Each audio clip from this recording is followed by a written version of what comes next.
To call to order this July 13th, Friday, July 13th, 2018 public hearing of the City of Prescott Preservation Commission.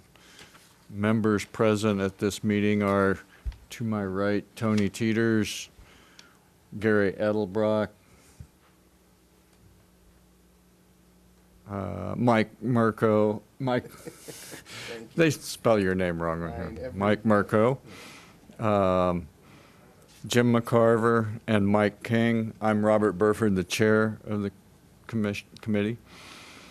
We have Kat Moody, our historic preservation specialist. George Worley is here from planning. Darla Eastman is our recording secretary, and Councilman Good from the City Council is also here. This is an open public hearing and is being videotaped and tape recorded by the city. The proceedings are being televised by representatives of the public media, local cable, and our radio stations, and may also be rebroadcast. The number of commission members present is 6. It will require 4 votes for a majority. Anyone wishing to be heard on an issue is required to raise their hand and be recognized by the chairman prior to speaking. Speakers will be expected to state their name and address for the record so that we may know who is speaking and be able to contact them later if necessary. Please now turn off cell phones, electronic devices. If you haven't already done so, please sign the attendance roster before leaving the meeting. And our agenda for today is, the first item is approval of the minutes of the June 15th, 2018 meeting. Mr. Chairman, Yes. motion to approve the minutes of our last meeting. Tony Teeter, second. Okay, I have a correction. All right. Does anyone else have a correction? So maybe I can amend this motion. It's just fairly simple. It's on the paragraph on the second page, page 2 of 3, third paragraph down. It says, due to the fact that appropriate processes in several occasions occurred, I think that should state did not occur, is all. And so I would like to recommend that amendment. Is that so? Do you want me to make the motion again? No, if that's okay with the petitioner and the, I got it. okay. Motion been made and seconded to approve the minutes as amended. Those in favor, raise your hand and say aye. Aye. Opposed? None. Moving on to agenda item number 2, HP 18-004. It's 156 South Montezuma Street, Historic Preservation District number 1 at the Courthouse Plaza District. This is a request for approval for interior remodel, including drop ceiling section, and it comes before this commission due to the extensive interior remodeling and obtaining a permit for construction. So with that, I'll turn it over to Ms. Moody. Good morning. Kat. As the chairman indicated, this item, although the committee often doesn't review interior work technically under city code, anything requiring a permit within the local historic overlay district can be sent to commission for approval. And in the past, we have had other extensive interior remodels in the Courthouse Plaza area, and a good example of this was Black Arrow Indian Arts, where they were doing quite a bit of remodeling in order for that business to improve its retail space. And that work came before the commission. So that is why we are here today reviewing this item. So it is an action item. It's not just a courtesy review. So as stated, this project is located at 156 South Montezuma Street. And a little background history, this is in your staff report, but this is an image of the Sam Hill Company storefront before a 4th of July parade. You can see they were fully decked out here. And so this store was the first retail store opened up on Whiskey Row after the fire. So they were very quick in getting it reconstructed and reopened, since it was the major provider of other building materials and supplies for the region. So in 1877, Sam Hill and a partner opened a tin shop in Prescott. And then in 1879, he bought out his partner and moved his business to the location you see there at 156. Unfortunately, Samuel Hill died in 1901, which was shortly after completing the reconstruction of this business. And his widow, Amy Hill, continued the business in order to support their 3 children. The Amy Hill house, if you don't know it, is the large Victorian immediately across from Lincoln School where the crosswalk is. It's on the west side of Park, and it's a beautiful home that was on our 2016 historic home tour. They were the largest supplier of hardware, mining, ranching, and household goods in the region, and one of the first dealers of automobiles when they came to Prescott. They would offload the automobiles at their business location, which is the Sam Hill warehouse, taking them immediately off the rail cars, driving them into what is still the Sam Hill warehouse, and then those would be delivered downtown to be shown off when they were a new item to be sold in Prescott. So they carried Oldsmobile and Ford, and so that was this was a place you could buy a car. All right, so that's it for history, or older history. Most recently, this space has housed the rancher's wife, and oh boy, that's really bright. You can barely see. Let me see if I can improve this. That didn't help at all. There we go.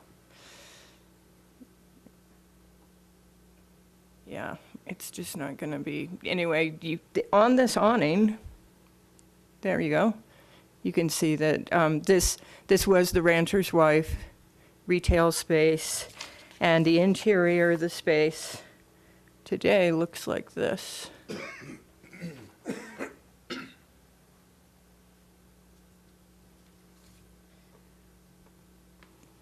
One of the things that's really, one of the reasons why I decided that this item did need to come before commission was because the space was retail, it hasn't been a restaurant. There's a fair amount of interior framing that's going to have to happen to accommodate a kitchen in this space. You can see it's largely open. Also, the other item that triggered commission review is the condition of the pressed tin ceiling it's really quite good. It's very intact. We've got complete pressed tin ceiling, and then including these coves that transition the ceiling to the wall plane. And in a lot of these spaces downtown, the ceiling has been compromised in parts or modified, and in this space it's really in good shape. So that's one of the defining characters of the space. The applicants are proposing to frame, and I'll show it here in the picture first, and then we'll look at the plans after that. They're proposing in this back portion, it's about the back 2/3, starting right at kind of the rear edge of that first skylight. And these skylights were common in buildings downtown as a way to bring natural light into the rear of these very deep spaces. So you find them throughout Prescott, and a lot of times they've been covered up And then when remodels have occurred, say for instance in the Union Block building, the second floor of the Union Block, when it was remodeled, that's the space above the Lone Spur Cafe, they re-exposed their light wells, and so they're actually providing interior light back into the space. There's 2 of those in this space. This is the first one, the second one's in the distance here.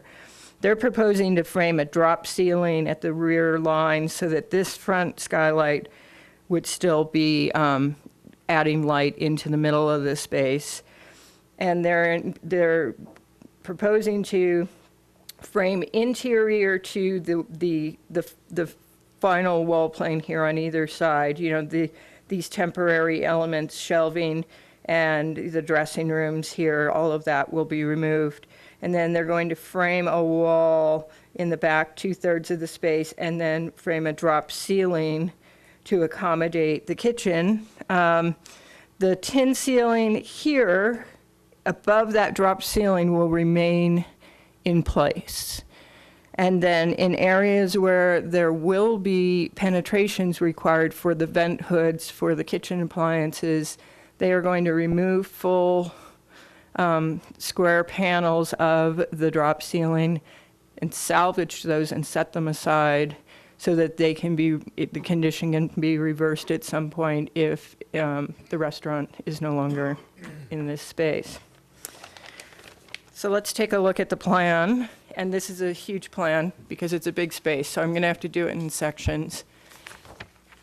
There's no changes being proposed to the front storefront section here.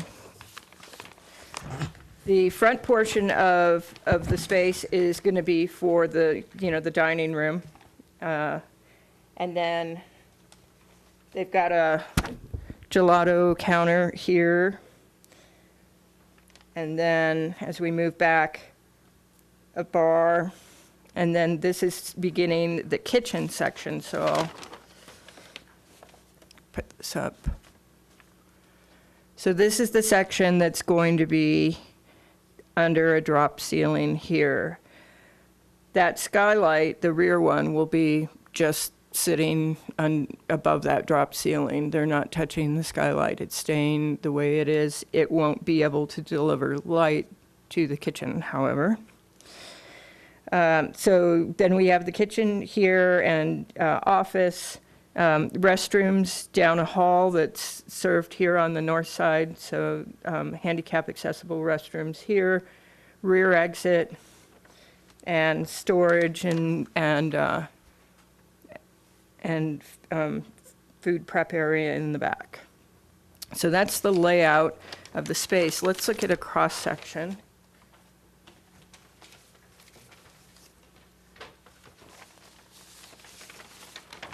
So just to go through each of the graphics on this, this one's really light, a little hard to read. This is the storefront. And documents the area of work as here. That is the western half of the building. So you can see this building has other retail space to the right. So the area of work is just the western portion of the Sam Hills building.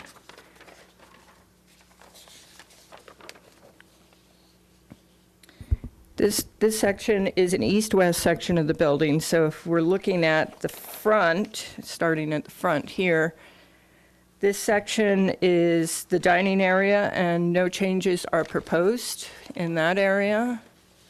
And then this section here is the beginning of, here's the skylight well, the one that's closest to the front door, that will remain. And then this is the beginning of the drop ceiling section. You can see the drop ceiling runs here back to the rear of the building.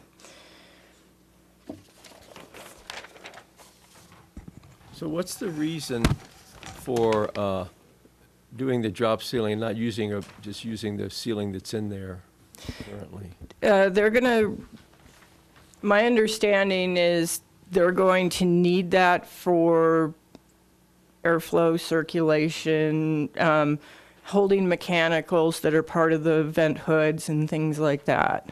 And I really did expect Ken Moan to be here, so that would really be a question for him. But my understanding is that in order to achieve what, for the commercial kitchen, that's been deemed the best way to go about it. And the main thing they were concerned about was not damaging the ceiling or, so this is really kind of framing a ceiling inside of, inside the existing wall planes. A lot of that's for cleaning too, because grease rises. Right, and that's a good point. You would certainly end up with the tin ceiling getting, terrible looking, yeah. You have a lower ceiling, you keep it quiet. Where are they gonna store the ceiling that they're taking out? Well, there's several storage rooms in the space, and there's an office. Basement to this? I am not aware of whether there's a basement under this space that's accessible. There might be accessible in the rear, but I'm not aware of that. Unlike, say, the Palace, where we just reviewed that light well reconstruction, where there is a partial basement, and I'm not sure if there is one under this space. I don't think we're talking about much anyways, just where the vent hood and stuff is going. Yeah, we're probably talking 2 or 3 tiles.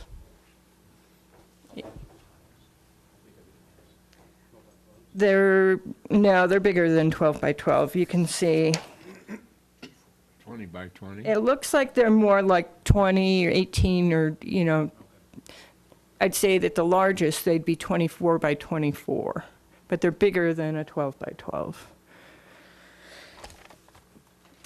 And then the final sheet in this plan set just depicts the interface between the drop ceiling here and then support posts that will be used for to help support the new HVAC, and that HVAC will be located between the pressed tin ceiling and the drop ceiling.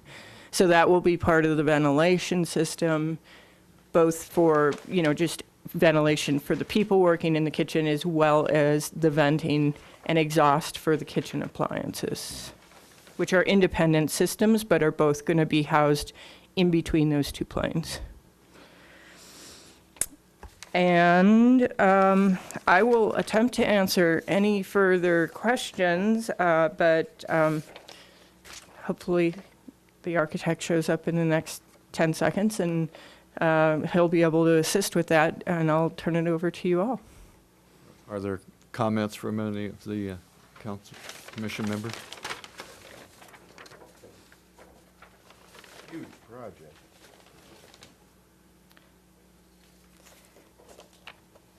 And the speculation from the notes on the plans are that it will be an Italian restaurant.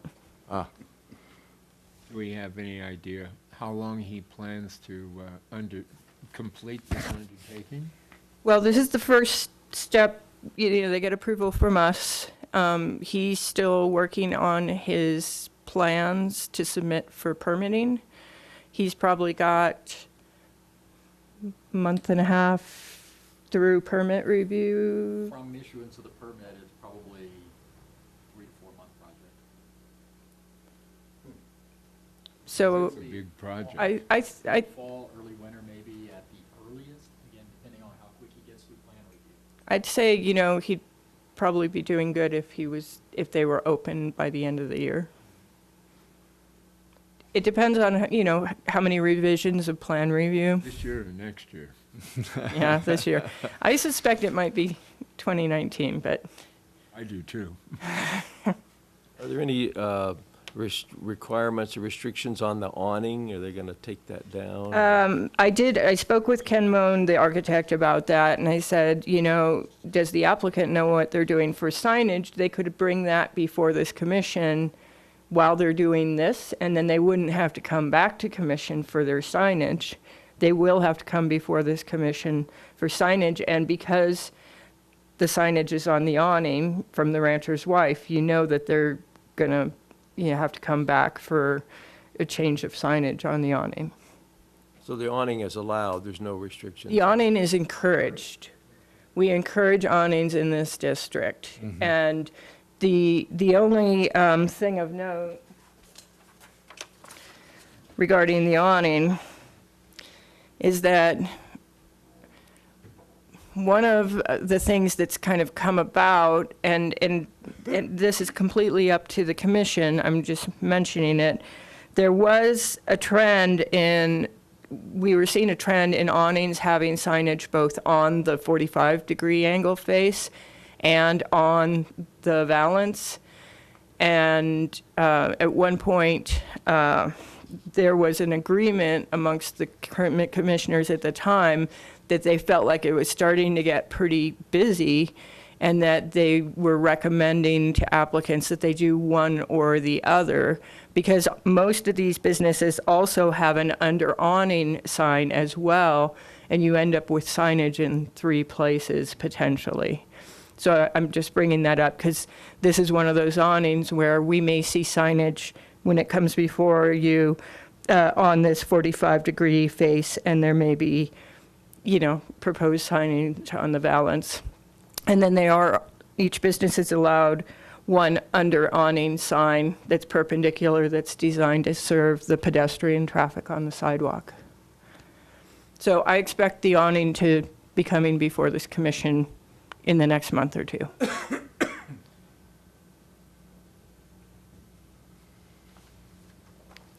Well, any other comments? I guess I would entertain some sort of motion here.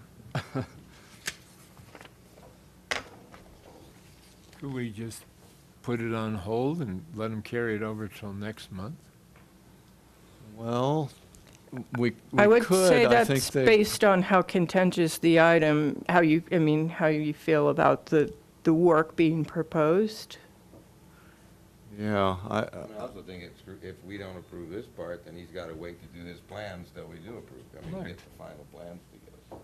That I mean, would the be awning my, is at the end. Right, and that's the only exterior visible change. Yeah, so Yeah. if we hold him up a month and he can't finish his plans, can he?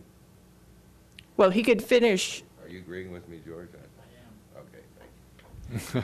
He can finish the plans, but he's on hold until you can. Yeah, that's what I I'm- mean, yeah. unless I'm mistaken, I'm not sure this has any major opposition to what they're doing, and it's all interior remodel. Of course, the commission can do as it pleases to approve or approve with modifications, or not approve this particular application, but I think, speaking as one member, I think I would encourage us to, if we are in agreement with that, to go ahead and, as Mr. Teeter said, let's help them move along on that, knowing full well that an issue of signage will come back, and that's probably more relevant to our purview, and we can deal with that at the time, but those are just my thoughts, anyway. Mr. Chairman, I certainly agree with what you just said. I think we need to move forward on today's agenda item, approve the plan, and the signage we can work through at another time. Would you like to make a move? Mr. Chairman, I submit a motion that we approve HB 18-004, which is to approve the interior remodel, including the drop ceiling, for this historic district property. second, Mr. Chairman, second. Moved and seconded. Any more comments? Those in favor, say aye. Aye. Those opposed? Motion carries. Thank you, and Ms. Moody, you'll pass that on to yes, Ken. we will. Next items of business, current events or other updates. I think Ms. Moody maybe has comments about the a conference she attended, and Sure, I'm willing to give you a summary. So the statewide historic preservation conference this year was held in Scottsdale at the Valley Ho Hotel which is a mid-century modern hotel that's been fully restored. Definitely a unique experience and a great place to stay on one end of Main Street in downtown Scottsdale. So highly recommend it to anybody who's going down there. The theme of the conference has a theme each year. The theme of the conference this year was Design in the Desert, and that focused on both architectural design for the desert, and particularly there was a lot of mid-century modern sessions, with long roof overhangs and, the advent of the, the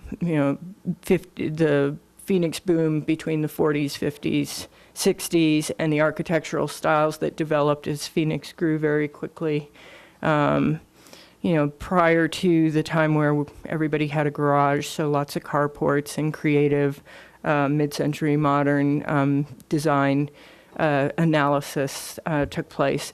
The other aspect of the conference, because historic preservation also includes archaeology, and one of my roles as the city historic preservation specialist is to be the point person for any archaeological requirements that come through for new development. And that's something you all may not be aware of, but is certainly part of the job I do here. And there's a fair amount of federal requirements that happen, and it gets enforced at the local level, and I'm the person who does that.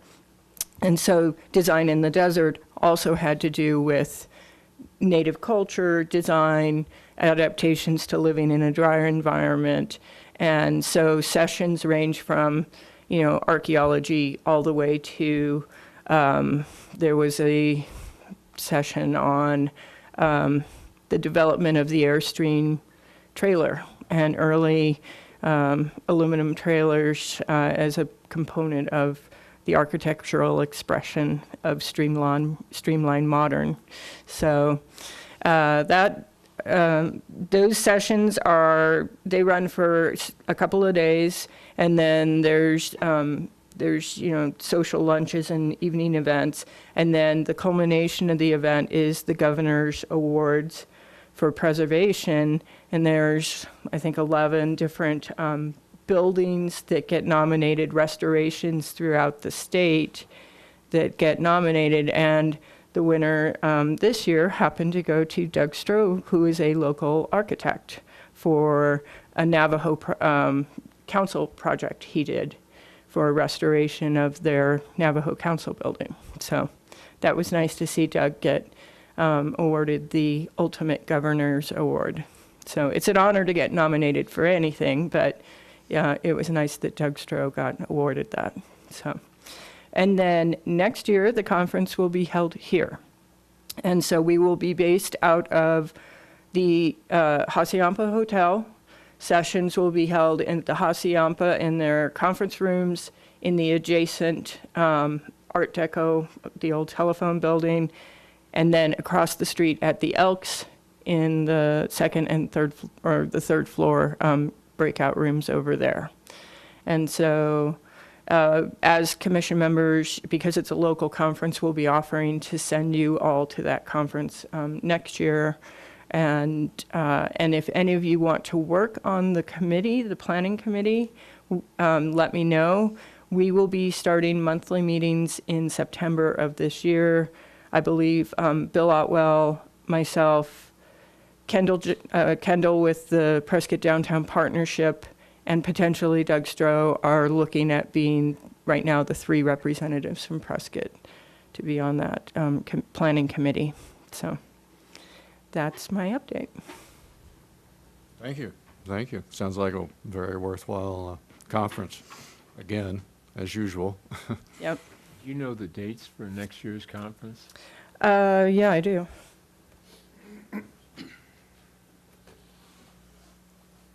It's on my electronic device. So let me let you know.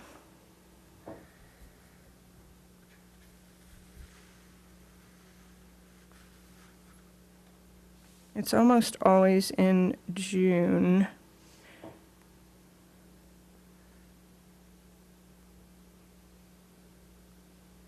I think, I'm not seeing it on my calendar, and I thought I did have it. But the month of June is generally. Yes, it's usually mid-June, A year away, we'll get organized before. early to mid-June, usually. Yeah. Okay. Are there any other items of note or comments to be made? With that, I will adjourn this Friday the 13th of July meeting. Thank you.